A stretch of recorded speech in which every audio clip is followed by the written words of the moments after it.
કલિયુગની અંદર જેની હાઈટ 6 ફૂટથી ઉપર છે, યુગમાં બધાની એક ઊંચાઈ રહેતી કે આ દ્વાપરમાં ત્રેતામાં 12 ફૂટનો રહેતો, સતયુગમાં માણા 50-50, 100-100 ફૂટના હતા. હો, ગ્રંથ લખાણું છે ને એ સતયુગમાં લખાણા છે, ત્યારે વ્યાસજી 50-50, 100-100 ફૂટના હશે.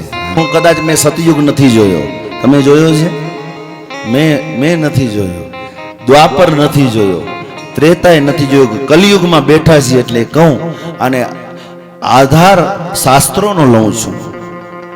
એટલે પૈકી 6 ફૂટથી ઉપર જેની હાઈટ હોય ને કલિયુગમાં, એ દેવ તત્વ કહેવાય છે. એમાં દેવ તત્વ વધુ હોય છે. એ દેવ માણસ હોય છે. અને યાદ રાખજો, જેની હાઈટ 6 ફૂટથી, અને પછી એની ઓરા, એની પ્રતિભા, એ કંઈક અલગ જ હશે. તમે જોઈ લેજો જેની હાઈટ. એ પછી સમાજની અંદર